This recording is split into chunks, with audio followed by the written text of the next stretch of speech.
Muito bem, gente, nós estamos numa série que se chama Sonhe Grande. E quando a gente fala sobre sonho grande, se você conhece um pouco de história, você vai automaticamente lembrar de uma das grandes personalidades da história mundial, chamado Martin Luther King. E se você está agora batendo a cabeça, pensando, por que eu fui no banheiro na aula de história agora? Eu não lembro quem é esse cara. Não se preocupa. Deixa eu dar um rápido panorama para você. Martin Luther King, ele nasceu no século passado, no século XX, e foi uma pessoa extremamente essencial na luta dos direitos dos negros, dos direitos civis dos negros nos Estados Unidos. Ele era um pastor batista e ele nasceu nos Estados Unidos numa época em que o racismo era institucionalizado. Olha só que loucura, gente. Na época em que ele viveu, olha só, haviam leis que colocavam que os estabelecimentos, como por exemplo os restaurantes, deveriam ter um número de lugares só para brancos e um número de lugares só para negros. Porque Deus o livre um negro sentar numa cadeira onde um branco vai sentar depois. Você imagina isso? Os estabelecimentos tinham que ter banheiros só para brancos, banheiros só para negros. Então, era uma situação extremamente difícil. E o Martin Luther King foi alguém que se levanta contra isso. E começa a liderar um movimento que depois vai realmente trazer mudanças extremamente significativas para os Estados Unidos da América. E o momento mais emblemático dessa história, o grande momento, aconteceu no dia 28 de agosto de 1963, quando eles lideraram uma marcha para Washington, capital do país, cujo objetivo era conseguir o direito para os negros votarem. E essa marcha reuniu cerca de 200 a 300 mil pessoas. Consegue imaginar isso? 200 a 300 mil pessoas numa marcha. E quando eles chegam lá, o Martin Luther King vai fazer um discurso, e diz o relato, que ele estava fazendo o discurso dele corretinho, com os seus papéis na tribuna. Só que o discurso, apesar de ser um discurso muito bom, não era um discurso que empolgava muito, diz o relato. Até que alguém que estava no começo ali, nas primeiras fileiras, e dizem que era uma amiga da família, ela grita e diz: fale do sonho, Martin, fale do sonho. E naquele momento, o Martin Luther King bota os papéis dele do lado e começa a falar do coração. Um discurso que ficou um dos discursos mais famosos da história, que se chama I Have a Dream, eu tenho um sonho.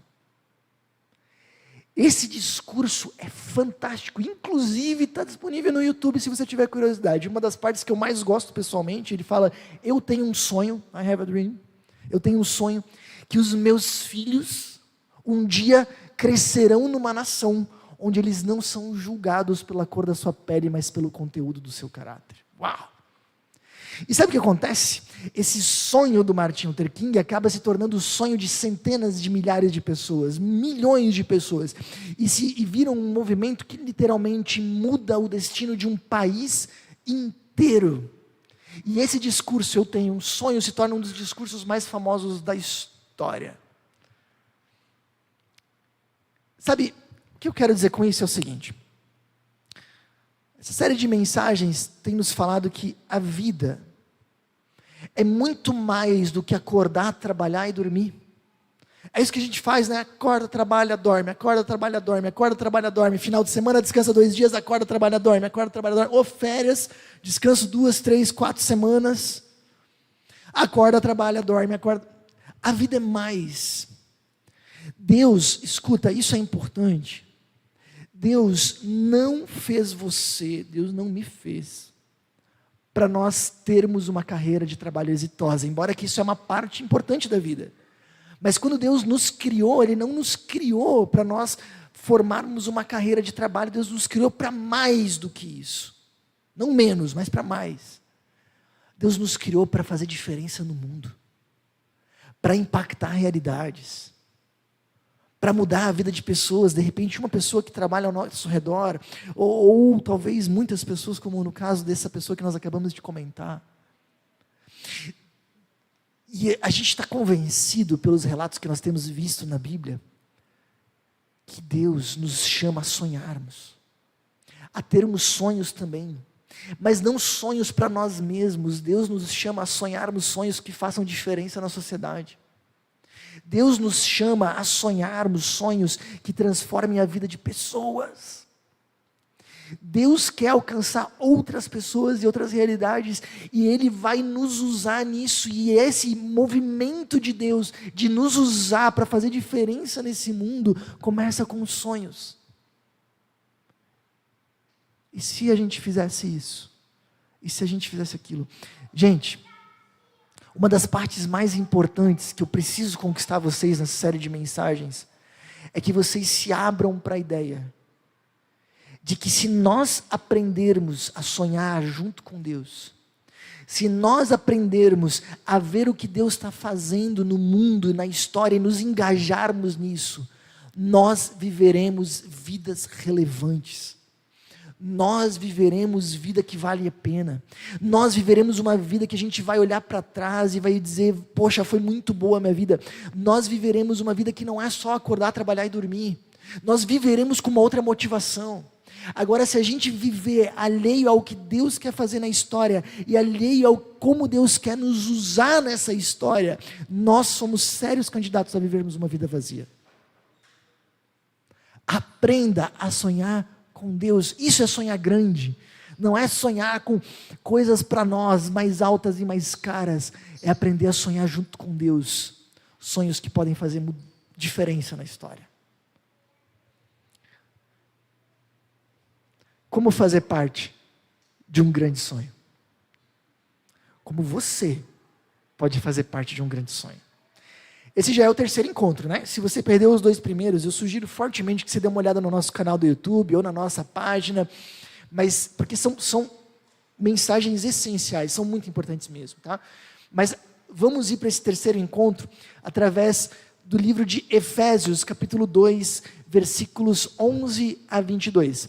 Efésios 2, 11 a 22, você pode acompanhar na sua Bíblia, ou aqui na projeção, como você se sentir mais à vontade, tá?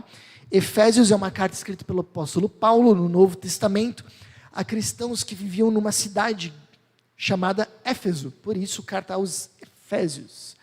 E lá nós encontramos o seguinte: não esqueçam que vocês gentios eram chamados de incircuncidados pelos judeus, que se orgulhavam da circuncisão, embora ela fosse apenas um ritual exterior e humano. Então, só para você entender aqui, gentil é todo aquele que não é judeu, todo aquele que não pertence ao povo de Israel, que no Antigo Testamento era tido como o povo de Deus. E o ritual padrão para alguém que começava a fazer parte do povo de Israel, era um ritual chamado circuncisão, uma microcirurgia que era feita. Ok? Então ele está falando ali, ó, não esqueçam que vocês gentios, vocês que não são judeus, nós, por exemplo, nós somos gentios, eram chamados de incircuncidados pelos judeus, que se orgulhavam da circuncisão, embora ela fosse apenas um ritual exterior e humano. Naquele tempo, vocês viviam afastados de Cristo, não tinham os privilégios do povo de Israel, e não conheciam as promessas da aliança, viviam num mundo sem Deus e sem esperança. Agora, porém, estão em Cristo Jesus. Antigamente estavam distantes de Deus, mas agora foram trazidos para perto dele, por meio do sangue de Cristo. Porque Cristo é nossa paz. Ele uniu os judeus e gentios em um só povo, ao derrubar o muro de inimizade que nos separava. Ele acabou com o sistema da lei, com seus mandamentos e ordenanças, promovendo a paz ao criar para si, desses 2 grupos, uma nova humanidade. Assim, ele os reconciliou com Deus em um só corpo, por meio de sua morte na cruz, eliminando a inimizade que havia entre eles. Ele trouxe essas boas novas de paz, tanto a vocês que estavam distantes dele, como aos que estavam perto. Agora, por causa do que Cristo fez, todos temos acesso ao Pai, pelo mesmo Espírito. Pode ir passando para acompanhar. Isso. pelo mesmo Espírito. Portanto, vocês já não são estranhos e forasteiros, mas concidadãos do povo santo e membros da família de Deus. Juntos somos sua casa, edificados sobre os alicerces dos apóstolos e dos profetas, e a pedra angular é o próprio Cristo Jesus. Nele somos firmemente unidos, constituindo um templo santo para o Senhor.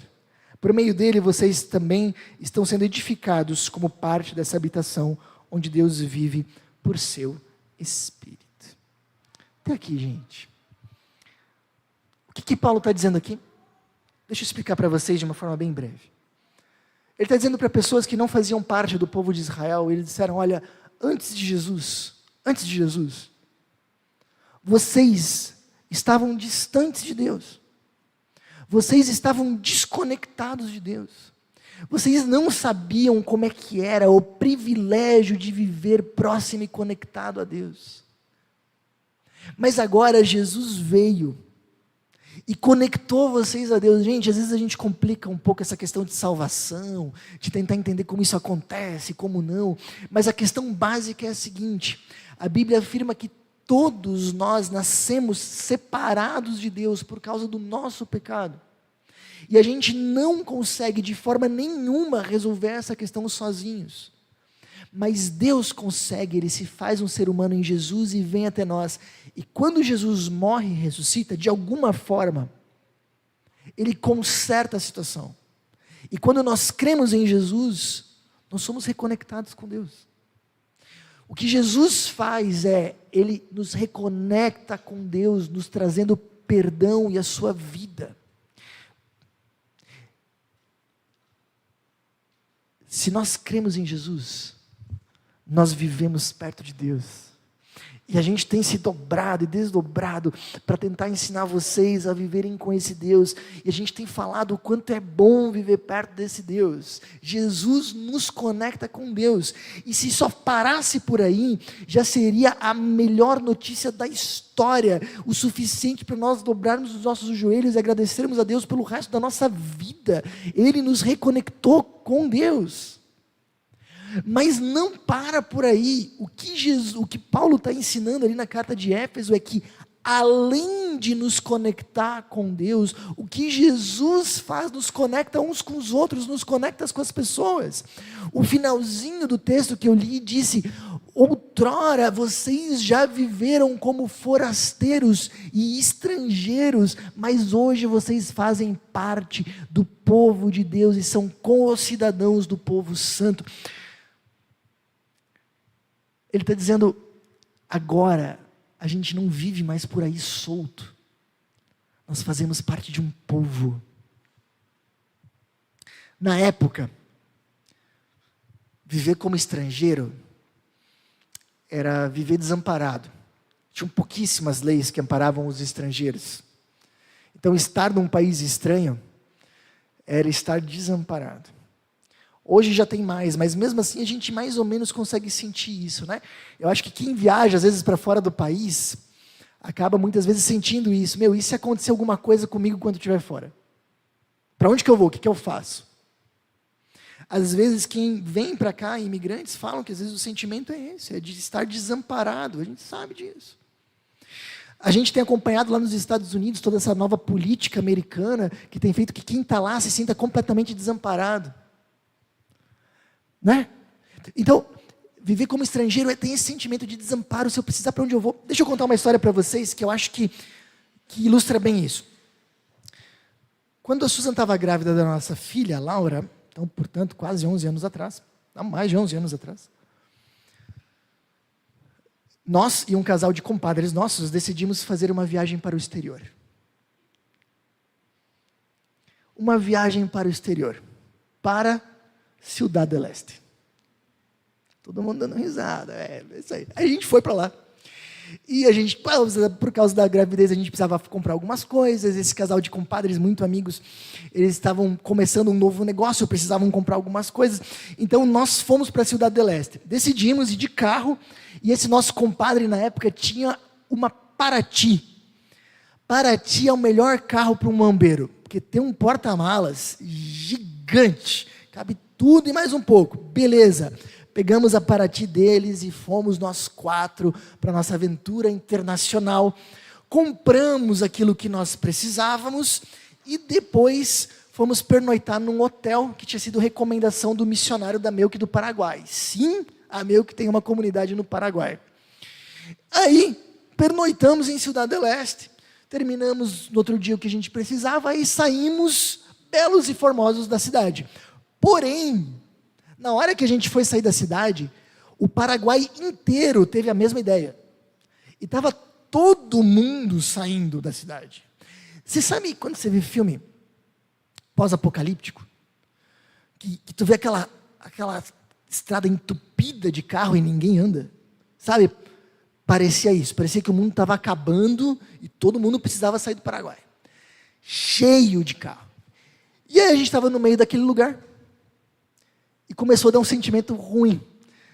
Não que a gente tenha brigado de jeito nenhum, assim, estava tudo certo no carro. Mas o sentimento ruim era, se esse carro quebra? Calor que Deus mandava. Tem algumas pessoas da comunidade que sabem que é passar calor naquela região lá, é terrível. A Paraty era muito espaçosa, mas ela não era confiável, ela tinha um histórico que ia contra ela já tinha deixado várias vezes na mão. E a gente pensou, se esse carro estraga aqui?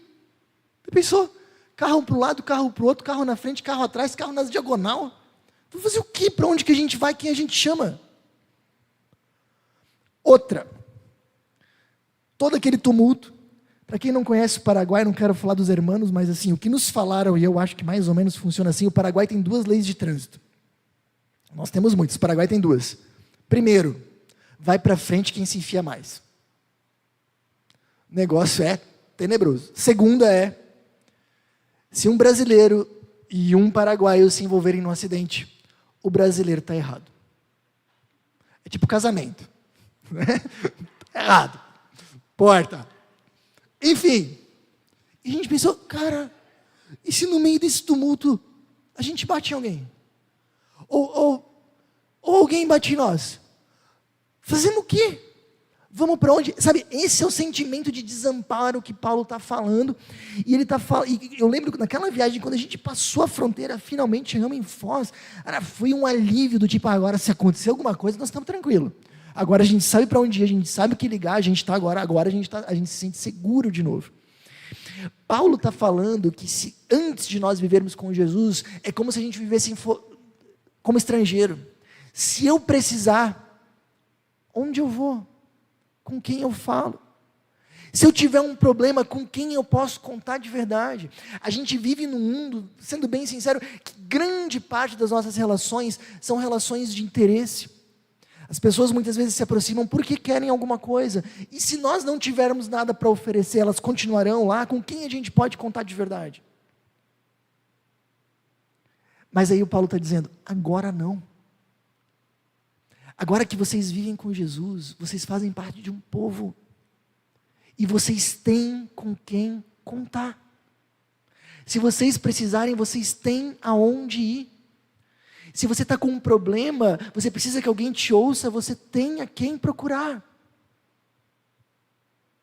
Você não precisa mais viver como estrangeiro, não precisa mais viver como forasteiro. E aí ele usa mais um termo que eu acho fantástico. Ele diz assim, além de vocês serem agora parte de um povo, ele fala, vocês também são membros da família de Deus, o que o senhor Arno comentou no começo, membros da família de Deus. Gente, pare e pensa comigo, qual é a conexão social mais forte que nós temos? Colega de trabalho? Amigo? Amigo de escola? Qual é a conexão social mais forte que nós temos? Família. Quando eu completei 18 anos, 2 semanas depois de completar 18 anos, eu me mudei. Eu saí de casa para estudar fora, para fazer faculdade fora.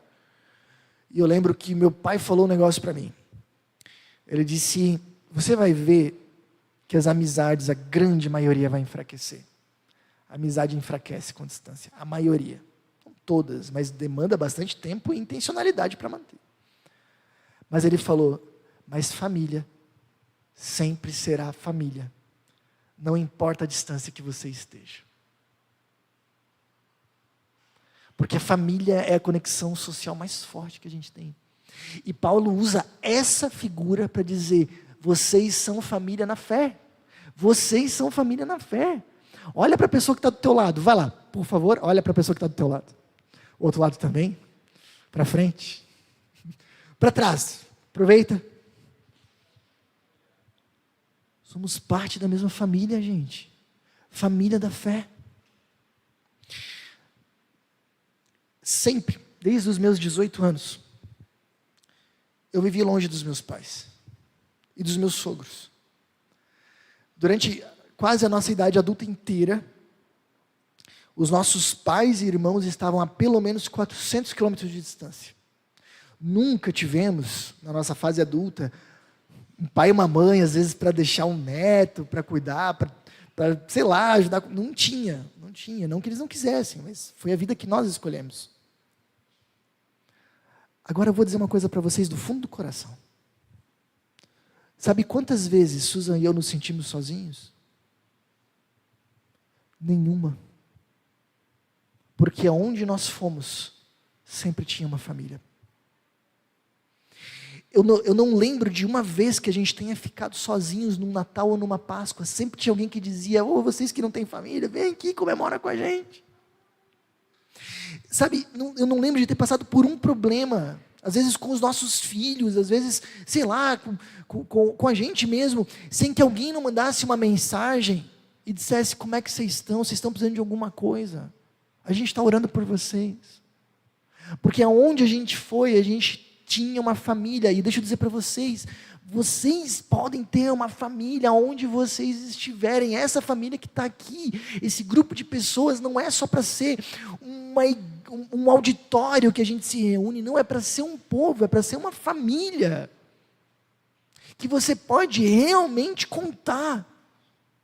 Eu tenho dito para algumas pessoas, especialmente aquelas que, como nós, acabaram vindo de outras cidades e não têm parentes aqui em Chapecó, e você já deve ter ouvido isso. Eu tenho falado muitas vezes: vocês têm família em Chapecó. Lembra que vocês têm família em Chapecó, qualquer coisa conta com a gente. E é verdade. E é verdade. Eu acredito que essas duas imagens que Paulo usa são basicamente duas formas muito vivas de dizer: você não está sozinho. Ei, você não está sozinho. Não mais. Não precisa mais. Está carregando um peso, está pesado. Não precisa carregar sozinho. Você pode dividir. Tem uma angústia e não sabe com quem conversar. Não precisa. Você tem com quem se abrir. Está passando por uma situação delicada que você não sabe para onde ir. Você tem alguém que pode sentar do teu lado e orar contigo. Eu fico feliz quando as pessoas me procuram e dividem as suas lutas, porque eu entendo, elas sabem que elas podem contar comigo. E eu fico muito feliz quando eu vejo pessoas da comunidade procurando umas às outras, porque elas entenderam que a gente é uma família. Não precisa ficar sozinho. E por que isso é tão importante? Olha só, eu li essa semana uma reportagem super interessante, está disponível no canal online deles. Vocês podem dar uma olhada, uma reportagem interessantíssima, que se chama Explosão da Solidão. Eles colocam alguns dados que são bem interessantes, olha só. Nos Estados Unidos, 76% das pessoas apresentam níveis moderados ou altos de solidão. 76%. São solitárias. Na Inglaterra, 66% da população apresenta sintomas de solidão crônica. 2/3. Na reportagem dizia: nós não temos dados brasileiros, mas temos alguns dados que apontam que a gente está no mesmo caminho. No Brasil, por exemplo, entre 91 e 2019, olha só, a quantidade de pessoas que moram sozinhas aumentou 340%. Uau! E por que isso é tão grave? De acordo com a reportagem, porque solidão mata. Solitários têm 29% mais chances de sofrer de doenças cardíacas. 32% mais risco de ter um AVC. Solitários. São 200% mais propensos a desenvolver Alzheimer. Em mulheres solitárias, a reincidência de câncer de mama é 40% maior. Eles foram fazendo alguns gráficos na reportagem e a conclusão que eles chegam é: solidão mata mais do que obesidade e alcoolismo. É tão nociva quanto fumar 15 cigarros por dia. Mas você não precisa estar sozinho. Porque esse Jesus que te conectou com Deus, te conecta também com um povo e com uma família. Você não precisa estar sozinho. Bom, tá meio ruim aqui, você pode ir para lá. Obrigado. O C.S. Lewis fala uma frase legal que vocês receberam na chegada: Deus age em nós de todas as maneiras. Só volta um pouquinho. Deus age em nós de todas as maneiras, mas acima de tudo, Ele age em nós por intermédio uns dos outros. É por isso que a igreja é tão importante. Então, sim, gente, você não precisa estar sozinho, você pode cultivar comunidade. E aqui eu acho que é muito interessante a ideia do cultivar. Imagina que você ganhou de presente uma planta. Lindo! É um ótimo presente.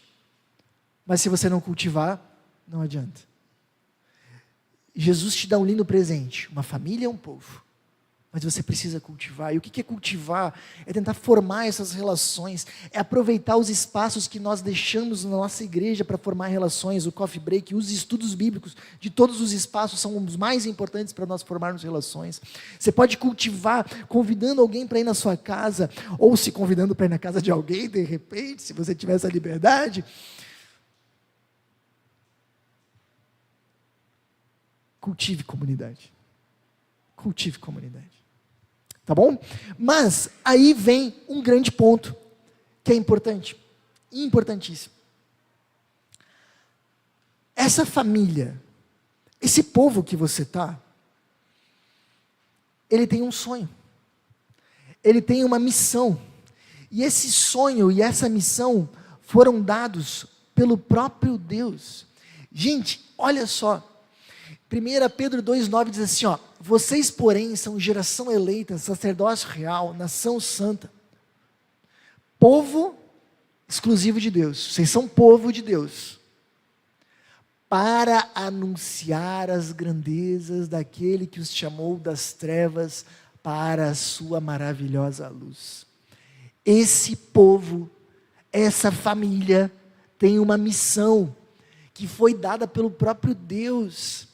E fazer parte desse povo, dessa família, significa abraçar essa missão. Deus nos chamou não para a gente viver em função de nós mesmos, mas para que nós juntos, como comunidade, ajudássemos outras pessoas a conhecerem a esse Jesus. Deus fez a igreja para que ela fosse um convite vivo, para que outras pessoas olhassem para a gente e dissessem: olha só como essas pessoas vivem com Deus. Olha só como elas vivem de uma forma diferenciada. Eu quero viver assim. Sabe, nós temos uma missão de crescer, como igreja, como comunidade, não por causa de um sonho megalomaníaco de um pastor, não porque a gente precisa se sustentar financeiramente, que também é uma necessidade, mas não, o nosso sonho de crescer é porque Deus deseja que mais pessoas conheçam o seu amor, a sua salvação. E essa é uma missão dada por nós, que a gente pode realizar de muitas formas. E se for só um sonho de 2, 3, 4, 5 pessoas, é um sonho que vai se desenvolver de uma forma muito, muito devagar. Mas se esse for o sonho de todos nós, aí é diferente. Claro que existem muitas formas da gente fazer isso. Deixa eu contar para vocês de algo que aconteceu alguns anos atrás na Milk. Começou numa comunidade, que nem a nós, mas na época um pouco maior, em Blumenau. Na década de 80 ainda, o missionário que estava lá em Blumenau, ele foi visitar uma família. E aquela família, ela tinha um grande problema. O marido, o homem da casa, ele era alcoólatra. E a esposa, a senhora daquela casa, compartilhou então com o missionário suas lutas, ela tem marido alcoólatra, acho que só quem tem para saber. E o missionário não sabia direito o que fazer, que era uma situação difícil de resolver, e orou com eles. Vocês acreditam que aquele cara nunca mais bebeu? É sério. Depois daquela oração, o cara parou de beber. E sabe qual é o negócio? Aquela mulher começou a falar para todas as amigas que tinham maridos que bebiam, para visitar aquele pastor, porque ele tinha uma reza forte. E aí começou a vir gente, de todo tipo. Muitos chegavam bêbados, muitos chegavam tão mal que não tinham onde ficar. Sabe o que eles começaram a fazer? Olha que loucura, abriam a igreja para aquele pessoal dormir lá, porque eles não tinham para onde ir. E abriam a igreja e deixavam o pessoal dormir lá. E aí muitos acabavam recaindo no alcoolismo, e aí não sabiam, voltavam bêbados, aquele negócio começou a ficar um negócio bem difícil. E aí, a comunidade, a igreja, abraçou o negócio. E disse, se Deus está colocando essas pessoas aqui, Ele quer que a gente faça alguma coisa. Deus nos chamou para falarmos do amor dEle para as pessoas. Que sabe, essas são as pessoas que Deus quer que a gente seja usado. E aí a igreja começou a abraçar aquilo lá. E disse, vamos ter que fazer alguma coisa. Alugaram um rancho, transformaram numa casa. E começaram a colocar aquelas pessoas lá. Vieram 5, 10, 15, 20. Chegou o momento que eles disseram, bom, agora a gente tem que institucionalizar isso aqui. Tem leis no Brasil, vamos começar um centro de recuperação. E começaram. E ele cresceu. Se desenvolveu. Outras prefeituras e outras cidades pediram, a gente queria uma aqui também. E hoje, na Meuc, nós temos um centro de recuperação chamado Serene, Centro de Recuperação Nova Esperança, com 6 unidades, atendendo centenas de pessoas. E alguns anos atrás, ganharam a honra de terem sido incluídos na lista das melhores 100 ONGs do Brasil. Porque uma comunidade sonhou. Sabe quando a gente fala assim de encontrar a minha missão, né? A gente tem que lembrar de 2 coisas.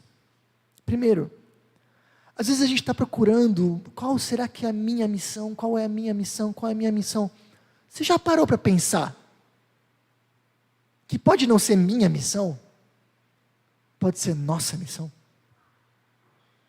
Você já parou para pensar que de repente Deus quer fazer algo contigo, junto com a igreja que você está? Que ao invés de você ficar procurando a missão que Deus quer para a sua vida, você pode abraçar a missão que Deus tem dado para a tua comunidade. Sabe, eu fico imaginando, às vezes, de repente, a gente chegando no céu e dizendo assim, Deus, eu não descobri qual era a minha missão. Cara, criatura, eu tinha dado umas 3, 4 missões para a igreja que você estava todo domingo, por que tu não abraçou? Quando os sonhos são abraçados por mais pessoas, eles se tornam maiores e fazem ainda mais diferença na vida das pessoas. Então, nesse finalzinho, eu queria dizer para vocês, sonhem com a gente. Sonhem com a gente. Deus mandou o seu Filho para te salvar. E se você crer nele, você é salvo e reconectado com Deus. Não existe decisão melhor na sua vida. E esse Jesus te conectou com um povo, com uma família. E eu acredito que Ele te conectou com essa família aqui. E nós temos sonhos, que nós cremos do fundo do coração que Deus tem nos dado. Abraça eles com a gente, para que eles se tornem realidade. Nós sonhamos com uma igreja que seja realmente acolhedora, que ame as pessoas, que abrace as pessoas, que faça elas se sentirem em casa. A gente precisa de você nisso, recebendo, amando as pessoas. Nós sonhamos com uma igreja íntegra, que realmente fala e estuda a Bíblia.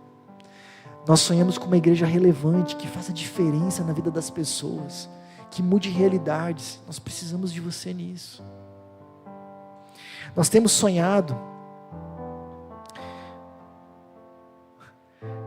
que eu acho que ilustra melhor, né? Nós Nós temos sonhado com uma comunidade acolhedora, íntegra e relevante. Já é realidade. Nós já somos isso. Mas queremos ser ainda mais acolhedores. Ensinando a Bíblia com toda a integridade e ainda mais relevantes. Ainda mais relevantes. Eu realmente sonho que a nossa comunidade seja usada para mudar a vida de muitas pessoas, de bairros, quem sabe da cidade, quem sabe além da nossa cidade. Mas a gente precisa de todos nós. Nós sonhamos com uma comunidade acolhedora, íntegra e relevante que tem uma casa. O nosso sonho não é um lugar, é muito mais do que isso. Mas um lugar faz parte desse sonho.